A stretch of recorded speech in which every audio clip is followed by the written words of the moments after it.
सभी मित्रों को जय श्री सीताराम जी।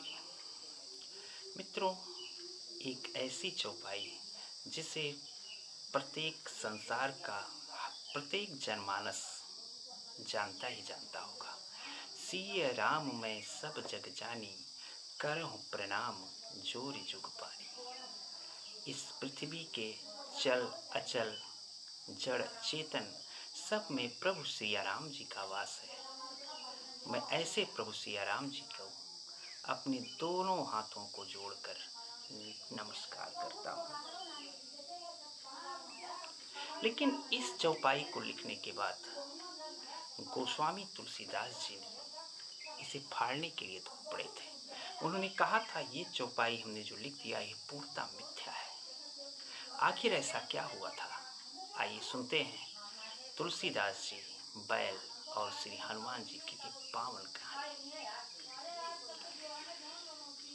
मित्रों, एक दिन तुलसीदास जी संध्या के समय में बैठकर प्रमुदित होकर रामचरितमानस लिखने का उद्भव कर रहे थे।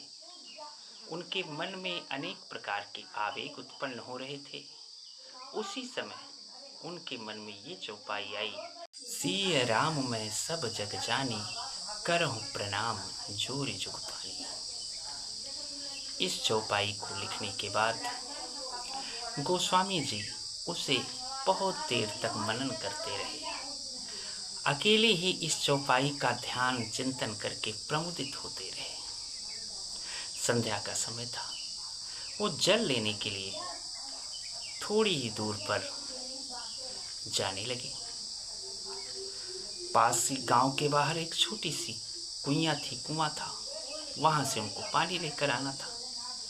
सो पानी का पात्र लिए और पानी लेने के लिए निकलने ही वाले थे।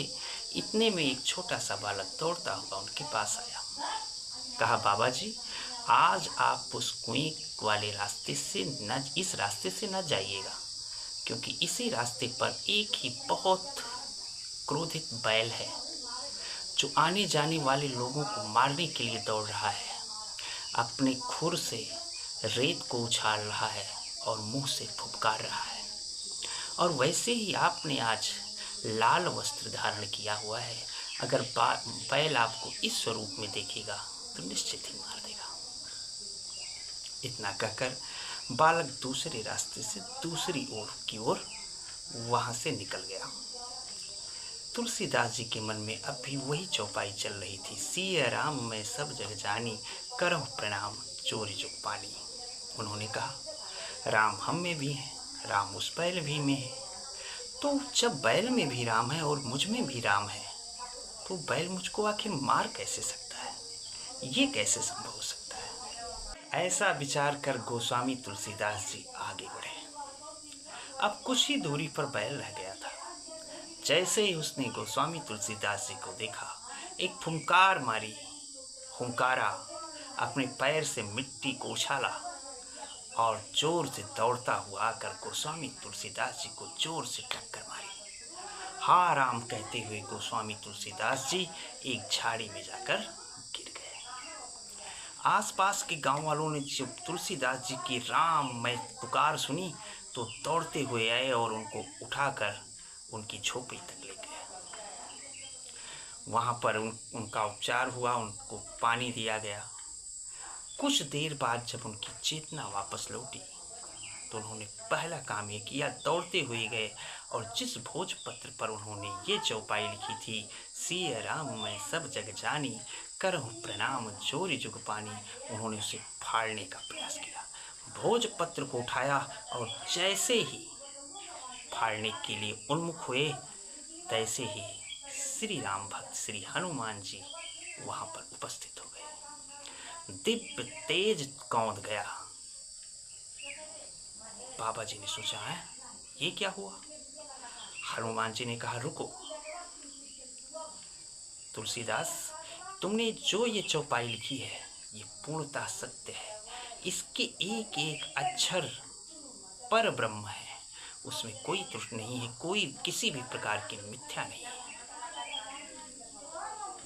बाबा ने कहा, लेकिन अभी अभी मैं भुक्त भोगी होके आ रहा हूँ, जब उस बैल में भी राम था और मुझ में भी राम थे, तो उस बैल ने मुझे चोटिल क्यों किया, मारा क्यों? हनुमान जी मुस्कुराए, कहे आप तो भक्त हैं, प्रभु के भक्त हैं, ज्ञानी हैं, आप इतना भी नहीं सोच पाए।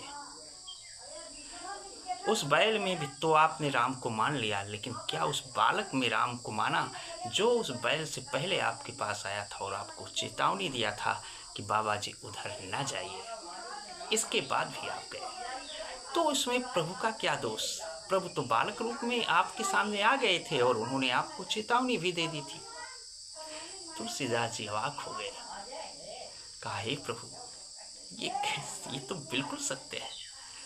आखिर बैल का जो स्वरूप है उसमें राम तो है, उसकी आत्मा में उसके रोम रोम में राम विद्यमान है, लेकिन उसका जो बैल का स्वरूप है उग्र स्वरूप है, उसका जो दिमाग है उग्रता से पूर्ण है, इसलिए राम जी वहाँ हैं लेकिन अपने उग्र स्वरूप में हैं। लेकिन बालक आपके सामने आया, आपको चेतावनी दिया, उसमें भी राम है। उस राम ने कहा वहाँ मत जाइए, इसके बाद भी आप गए तो उसका परिणाम तो आपको भोगना ही भोगना है। यही जीवन है मित्रों। हम दोषारोपण तो भगवान पर लगाते हैं, लेकिन ये नहीं जानते कि भगवान पग पग पर आपको चेतावनी देते हैं, पग पग पर आपसे कहते हैं कि ये काम अच्छा है, ये काम अच्छा नहीं है, लेकिन आप कतई नहीं सुनते हैं और उस परिणाम को भूल जाते हैं, इस चौपाई को भूल जाते हैं कि सिया राम मैं सब जग जानी, करहूँ प्रणाम चोरी जुग पानी। तो मित्रों, आज की कथा बस इतनी ही। आगे की कथा के लिए आप हमारे चैनल को लाइक और सब्सक्राइब करना ना भूलिएगा।